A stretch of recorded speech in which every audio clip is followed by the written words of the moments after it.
इतिहास अक्सर अपने सबसे बड़े रक्षकों की कहानियों को दफना देता है और अपनी सुविधा अनुसार नैरेटिव के पीछे की सच्चाई को छुपा देता है।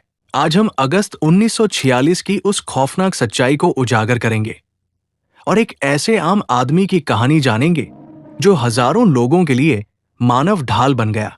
16 अगस्त 1946 इस दिन को डायरेक्ट एक्शन डे का नाम दिया गया था। कलकत्ता की सड़कें जो हमेशा आबाद रहती थी, वे खौफ से सुन्न पड़ गई थी। पुलिस कहीं नजर नहीं आ रही थी, उन्हें जानबूझकर रोक दिया गया था, जबकि कट्टरपंथी भीड़ को सड़कों पर खुलेआम खून खराबा करने की छूट दे दी गई थी। आसमान धुएं से भर गया था और एक भयानक नरसंहार शुरू हो गया था, जिसे आज द ग्रेट कलकत्ता किलिंग्स के नाम से जाना जाता है। मासूम परिवार अपने घरों में कैद थे, एक ऐसे अंत का इंतजार कर रहे थे जो अब निश्चित लग रहा था। लेकिन बोबाजार के इलाके में उस हिंसक भीड़ का सामना लोहे की एक दीवार से हुआ। वो दीवार थे गोपाल चंद्र मुखोपाध्याय, जिन्हें दुनिया गोपाल पाठक के नाम से जानती है। गोपाल कोई नेता या सैनिक नहीं थे, वो मांस की एक दुकान चलाते थे, जिसकी वजह से उनका नाम पाठक पड़ गया। लेकिन उनके उस साधारण जीवन के पीछे एक असाधारण हिम्मत वाला इंसान छिपा था। जब उन्होंने शहर को जलते हुए देखा और समझ गए कि प्रशासन ने उन्हें मरने के लिए छोड़ दिया है, तो गोपाल जान चुके थे कि एक हिंसक भीड़ से शांति की भीख मांगना अपनी मौत को दावत देना है।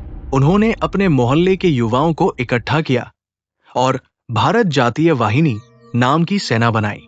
उन्होंने लड़कों से हमला करने के लिए नहीं, बल्कि अपनी रक्षा करने के लिए कहा। गोपाल की रणनीति बहुत शानदार और आक्रामक थी। वो जानते थे कि दुश्मन गिनती में बहुत ज्यादा है, इसलिए उन्होंने बोबाजार की संकरी गलियों को एक चक्रव्यूह में बदल दिया। उन्होंने पलटे हुए ठेलों और लकड़ी के भारी फर्नीचर से बैरिकेड्स बनाए और मोहल्ले में घुसने के सारे रास्ते ब्लॉक कर दिए। जब कट्टरपंथी भीड़ आखिरकार बोबाजार की तरफ बढ़ी, ये सोचकर कि वहां उन्हें आसानी से शिकार मिल जाएंगे, तो वो हैरान रह गए। रहम की भीख मांगते डरे हुए लोगों की बजाय उनका सामना गोपाल और उनके आदमियों से हुआ, जिनके हाथों में लाठियां और काम चलाओ हथियार थे और सीने में बचने का एक अटूट हौसला था। गोपाल सबसे आगे खड़े थे और उन्होंने पूरी खूंखार तरीके से लड़ाई लड़ी।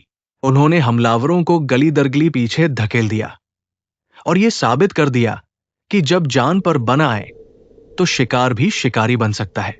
कई दिनों तक ये खूनी खेल चलता रहा, लेकिन बोबाजार नहीं गिरा।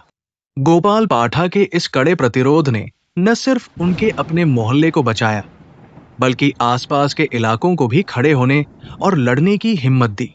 उन्होंने अकेले दम पर उस बहुत बड़े सुनियोजित एजेंडे को नाकाम कर दिया, जिसका मकसद शहर से हिंदुओं की आबादी को खत्म करना था। सालों बाद जब महात्मा गांधी कलकत्ता आए और उन्होंने लोगों से अपने हथियार डालने को कहा, तो गोपाल पाठक ने पूरी तरह से हथियार डालने से साफ इनकार कर दिया। उन्होंने स्पष्ट शब्दों में कहा कि अगर उनके लोगों पर फिर से कोई आंच आई, तो वे उनकी रक्षा के लिए दोबारा हथियार उठाने से नहीं हिचकिचाएंगे। वो एक ऐसे इंसान थे जिन्होंने सिस्टम के फेल होने पर वो किया जो उस वक्त जरूरी था। वो अपने लोगों के सच्चे रक्षक थे। अगर हम अपना इतिहास भूल जाते हैं, तो हम उसे दोहराने के लिए मजबूर हो जाते हैं। सच्चाई को जगाने और उन कहानियों को सामने लाने की हमारी इस मुहिम से जुड़ने के लिए हमारे चैनल को सब्सक्राइब करें।